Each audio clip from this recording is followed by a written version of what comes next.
নমস্তে আর্তত্রাণায় সর্বসিদ্ধিপ্রদায়িনে নমস্তে লোকনাথায় ব্রহ্মাত্মনে নমো নমঃ। জয় গুরু লোকনাথ, জয় বাবা লোকনাথ। লোকনাথ বাবার তিরোধান দিবস উপলক্ষে মহা সমারোহে অনুষ্ঠিত হবে পূজা অর্চনা।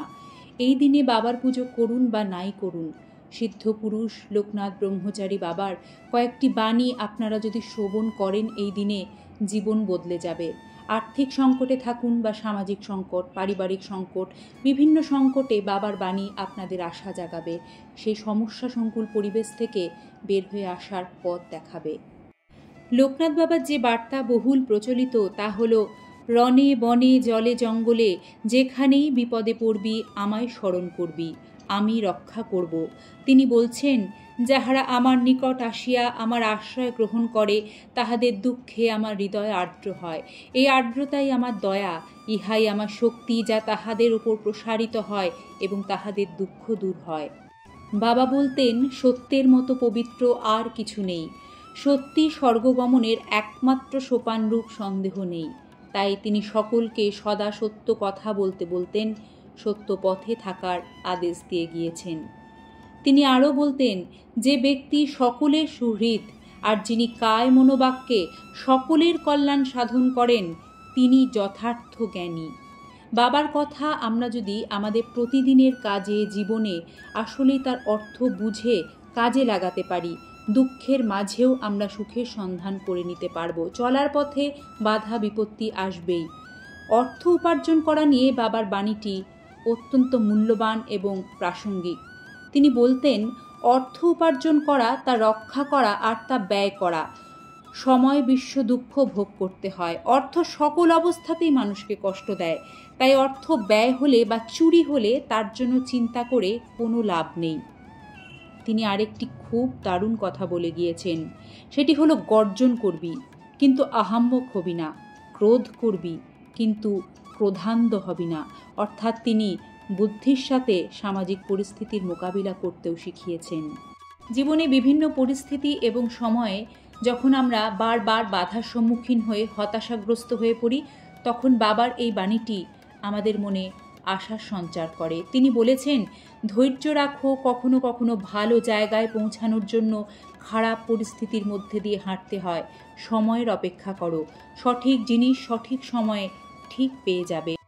তিনি সকল সন্তানদের উদ্দেশ্যে বলতেন, ইচ্ছায় হোক বা অনিচ্ছায় যে সন্তান মায়ের আদেশ পালন করে, ভগবান তার মঙ্গল করেন। গুরু শিষ্যের প্রতি তার মূল্যবান বাণীটি ছিল, গুরু প্রদত্ত মন্ত্রের শুদ্ধ বিচার করা শিষ্যের কর্ম নয়। গুরু যা বলেছেন বিনা দ্বিধায় তা জপ করে যাওয়াই শিষ্যের কর্তব্য। তিনি অসহায় দীনদরিদ্র মানুষের উদ্দেশ্যে যে বাণীটি দিয়েছিলেন, সেটি হলো, দীন দরিদ্র অসহায় মানুষের হাতে যখন যা দিবি তা আমি পাব, আমি গ্রহণ করব।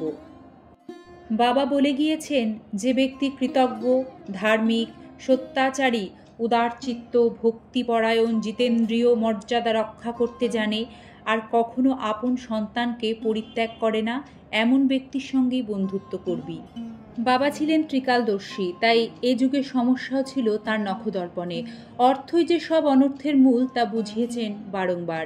জগতে সব কলহ, কলুষ, হানাহানির কারণ অর্থ ও প্রতিপত্তির লালসা। মুক্তির পথ দেখিয়ে বাবার মূল্যবান বাণীটি হল, বাক্যবান, বন্ধু বিচ্ছেদ বান ও বৃত্ত বিচ্ছেদ বান, এই 3 বানকে সহ্য করতে পারলে মৃত্যুকেও উপেক্ষা করা যায়। আত্মশুদ্ধি বা আত্মচেতনা জাগরণের ক্ষেত্রে বাবার বাণীটি ঠিক এইরূপ। বাবা বলতেন, দিনের শেষে যখন ঘুমোতে যাবে তখন ভেবে দেখবে সারাদিন কি কি কাজ করেছো, কোনটা ঠিক কোনটা ভুল নিজেই নিজের বিচার বুদ্ধিতে বুঝে নিতে পারবে। বাবা কিন্তু সহজ সরল ভাষায় নিজেকে বিচার করার কথা বুঝিয়েছিলেন। বাবা সকলকে আমি, আমার এই বিষয়টির ঊর্ধ্বে উঠে নিজেকে চেনার কথা বলেছেন। তিনি বলেছেন, অন্ধকার ঘরে থাকলে তোকে যদি কেউ জিজ্ঞাসা করে তুই কে, তুই বলিস আমি। আমাকে যদি কেউ জিজ্ঞাসা করে, আমি বলি আমি। নামে নামে এত মিত্রতা হয়, আর আমি যে কি কোন আমি, কোনো মিত্রতা হইতে পারে না। বাবার এই আমি সত্তার কথাটি বুঝতে পারলে জীবন কিন্তু অনেক সহজ হয়ে উঠবে।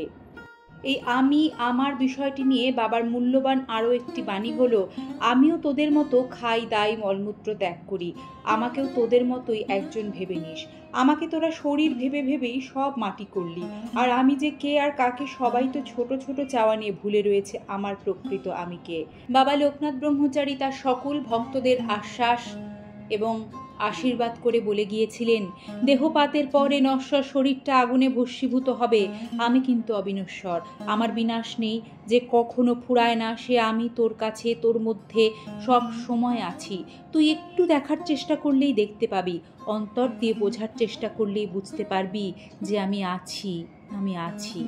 উল্লেখ্য, আর্থিক কষ্ট থেকে মুক্তি পেতে, বিভিন্ন রকম কঠিন থেকে কঠিনতর সমস্যা থেকে মুক্তি পেতে বাবার এই প্রণাম মন্ত্রটি অত্যন্ত কার্যকরী। আসুন সকলে মিলে আমরা উচ্চারণ করি বাবার সেই কার্যকরী প্রণাম মন্ত্রটি।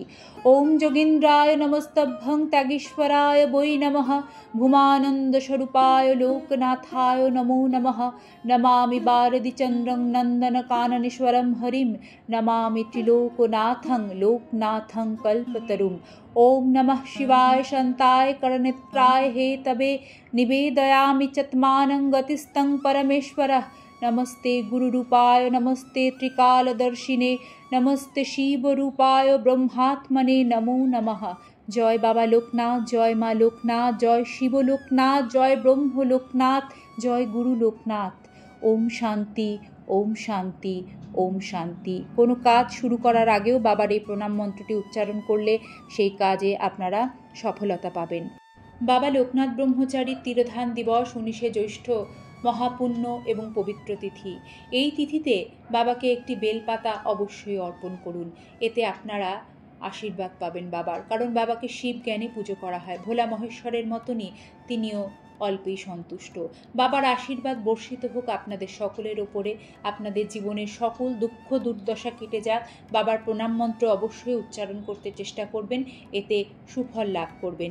এই ধরনের বার্তা নিয়মিত পেতে চ্যানেলটি সাবস্ক্রাইব করে পাশে থেকে যাওয়ার বিনম্র অনুরোধ রাখছি। বেল আইকনটি প্রেস করে রাখবেন, তাহলে এই ধরনের ভিডিও আপনার কাছে সবার আগে পৌঁছে যাবে।